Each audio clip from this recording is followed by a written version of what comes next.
ሰው ለመሆን ሞክሩ። ሙፍቲ አሊም ናቸው። ብዙ ነገሮች አሉ። ያን ተውትና ሰው መሆናቸውን ብቻ አስባችሁ እንደ አይነት ቤተሰቡን አስቡለት፣ ቤተሰቡን እዘኑለት። ሀዘን የሰነበተ ስቃይ ውስጥ የሰነበተ ሰው ነው። ኡማውን እዘኑለት። አባቱን አጥቶ እስካሁን እያለቀሰ ያለ ማህበረሰብ ነውና ይሄን መልእክት አስተላልፋለሁ። ቅንጣት ታክል አቧራ እንደሌለው ችግር እንደሌለበት ብቻ ያሰምሩበታል። ከዛ በኋላ ህብረተሰቡ አጠቃላይ ይሄን ተመልክቶ መደናገር አንድ ጎረምሳ አንድ ቋንቋውን ይቅርታ አድርጉልኝና አንድ ወጠጤ በጮኸ ቁጥር ሰው መደናገር የለበትም። የዒልም ባህሮች አሉ። ዒልም የሚመራው በትልልቅ ሰዎች ነው።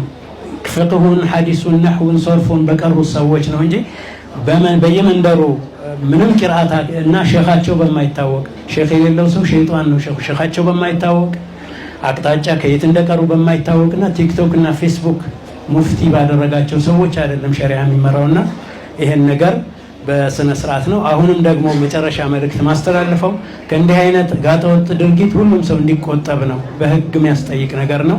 ከአላህ ዘንድ የሚያስጠይቅ ነገር ነው። የማህበረሰብንም ኩርፊያና ቁጣ የሚያመጣ ነገር ነው። ሁከት ብጥብጥ ለመቀስቀስ ካልሆነ በቀር እንዲህ አይነት ነገር አይነገርምና አላህን ፍሩ፣ ተጠንቀቁ። እንዲህ አይነት መልእክት የምታስተላልፉ ወገኖች ቢያንስ ሰው ለመሆን ሞክሩ። ሙፍቲ አሊም ናቸው። ብዙ ነገሮች አሉ። ያን ተውትና ሰው መሆናቸውን ብቻ አስባችሁ እንዲህ አይነት ቤተሰቡን አስቡለት፣ ቤተሰቡን እዘኑለት። ሀዘን የሰነበተ ስቃይ ውስጥ የሰነበተ ሰው ነው። ኡማውን